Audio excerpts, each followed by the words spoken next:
Good afternoon, everyone. I'm News 8 meteorologist Ashley Baylor in the News 8 Now Stream Center. It is a blustery day outside. Yeah, it's a little bit brighter than it was at this time yesterday, but it's one of those days where it's definitely nicer to be on the inside looking out because the temperatures are cold enough, but you factor in that wind and it just feels Arctic outside. Okay. Arctic may be a little bit dramatic, but it feels very, very cold. I'm going to start with this look in Middletown. Now, you look at the Connecticut River there, and you can faintly see a little bit of ice. You can see near the bridge there. And the reason I'm bringing that up is because we've had a few stories lately of people falling through the ice, not even just here in Connecticut, but all across New England. Unfortunately, heard of some dogs or even some wayward deer falling through the ice. So let's talk about ice thickness here and when it is safe to actually go out. So at this point, the ice is very, very thin, and as you can see, broken up along the Connecticut River. The ice really needs to be at least 4 inches thick before you can get out there and do some ice fishing, you and your pup. The ice needs to be about 5 to 6 inches thick before you can get any snowmobiles or ATVs, and then it has to be about 8 inches to a foot thick before you can get cars and small trucks out into the ice. Now, of course, it's been a while since we've had ice that thick here in Connecticut. It's kind of miraculous when you think about that. I've lived in Wisconsin, and I've been out on ice that has been super thick before, but here in Connecticut, it's existed, but it hasn't existed for a while, that's for sure. So I know some of the dogs may, not intentionally run out on the ice, but if you're walking by an area where they could potentially do that, probably want to hold on to the leash. Here's a look at Mount Southington. They've been working their magic today. Those snow guns have been going. It hasn't been super busy. It's actually been a day where I wish I could take off just to go and enjoy the slopes there, whether it's, at Mount Southington, Ski Sundown, Mohawk, or Powder Ridge, any of our local ski resorts. It would definitely be a good time today. Very, very cold, though. Let's see if that wind is going to push you down the slopes. It is 30 degrees in Windsor Locks right now. We're also checking in at 30 degrees in New London, 29 in Waterbury, and it's about 34 in Bridgeport, but it doesn't feel anywhere close to that. You can see the winds are sustained between 12 up to 28 miles per hour, gusts even higher than that. We're experiencing gusts upwards of 41 miles per hour in Willimantic, 40 in New Haven, 39 New London. So here's the thing. We don't even have a wind advisory up for the state. The only place we have a wind advisory in effect is for northern Litchfield County.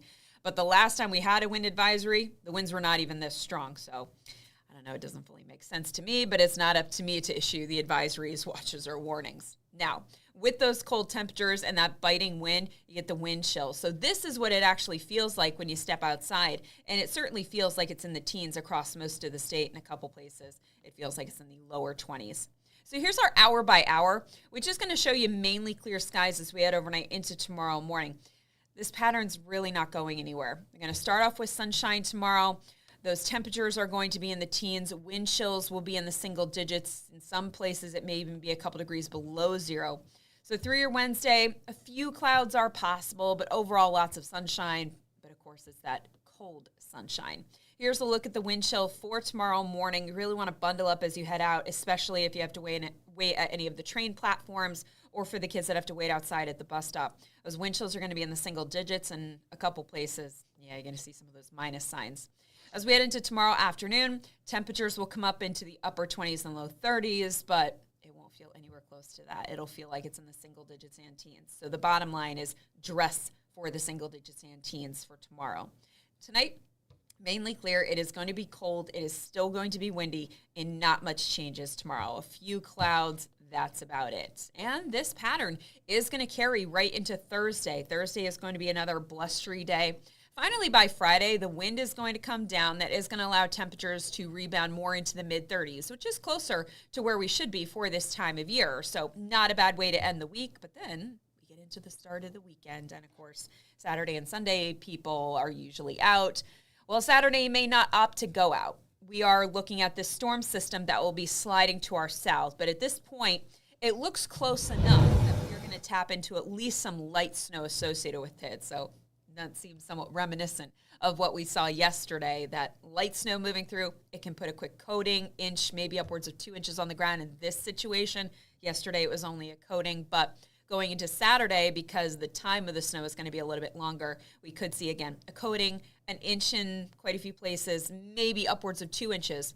But if this storm wobbles at all, if it happens to dive farther to the south, we may not see a single snowflake. But if it does a little bit of a wobble to the north, well, then maybe we'll end up seeing a little more snow. Our models have had more flip-flops in Waikiki. So I like to see a little more consistency. I'm starting to see more consistency, which does build confidence in the forecast. This is what we like to see. Both models are showing just kind of a glancing blow and some minor accumulation. So probably not enough to warrant the snowblower, but probably enough to get that ice melt and the shovel or even a broom. Could be that simple in some places.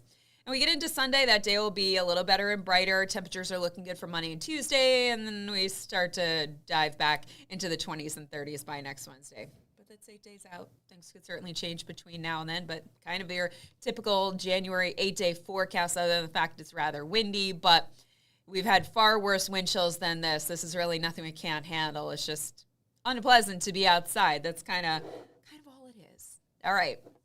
Now, of course, we keep it light, we keep it moving here. I will be back with you tomorrow. Take care.